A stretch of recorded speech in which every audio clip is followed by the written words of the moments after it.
எனக்கு தெரிஞ்சு இந்த இன்ட்ரோல் பிளாக்கை அவர் லோகேஷ் ஒரு டைரக்டர் நினச்சிருந்தா உண்மையிலேயே ஒரு மாசான ஒரு இன்ட்ரோல் பிளாக்காக விட்டுருக்கலாம், ஒரு சாதாரணமாக கடந்து போகட்டும் அப்படின்னு. அது காரணம் என்னன்னா, அடுத்த ஆஃப் நீங்கள் பாருங்கள் வந்து வேறு விதமாக இருக்குன்னு. நீங்கள் சொன்ன மாதிரி செகண்ட் ஆஃப் வந்து ஒரு பயங்கர ஆக்ஷன். அந்த ஆக்ஷனை தாண்டி வந்து நீங்கள் இதுக்கு ஏன் ஏர் சர்டிஃபிகேட் கொடுத்துருக்காங்க, எனக்கும் அந்த டவுட் தான் சார், எதுக்கு ஏன் கொடுத்தாங்கன்னே தெரியும். இதுவும் இருக்குங்களா, அந்த வன்முறையான காட்சி இருக்குங்களா, அந்த காட்சிக்கு வந்து மற்ற படங்களில் கூட இருக்கும், ஒரு என்ன சொல்கிறது, ஒரு மியூட்டோ ஒரு சில கட்டோ அதுக்கு வந்து ஓகே பண்ணியிருந்தாங்கன்னா ரைட்டு வந்து யூஏவோ அல்லது யூவுக்கோ கூட வாய்ப்பு இருக்கும். இவங்க எதுக்குமே காம்ப்ரமைஸ் ஆகலை நாங்கள் அப்படின்னு சொல்லியிருந்தாங்க இல்லைங்களா.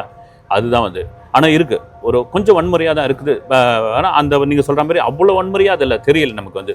இன்னொன்று பார்த்தீங்கன்னா ஆபாச காட்சிகள் எதுவும் இல்லைங்க ரொம்ப அதில். ஏன்னா ரஜினி படங்கள் அப்படின் பொழுது ஆபாச காட்சிகளோ முக நெருடலான ஒரு காட்சிகளோ இதெல்லாம் கிடையாது. வந்து நீங்கள் டைலாக் கூட பார்த்தீங்கன்னா ரொம்ப இது வல்கரான டைலாக் கிடையாது.